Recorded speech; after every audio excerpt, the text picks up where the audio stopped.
तुझी लायकी नाही. तू जरा पुराणामधल्या कथा वाच, रामायण वाच, महाभारत वाच. वाच तिथे काय लिहिलंय.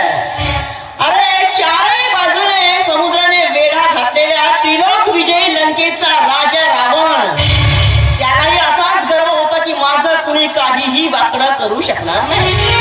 मात्र वनमाला त्या सोबतीने स्वतः पायी जाऊन प्रभू रामचंद्राने त्याचा कसा विनाश केला हे तिथे कळेल तुला.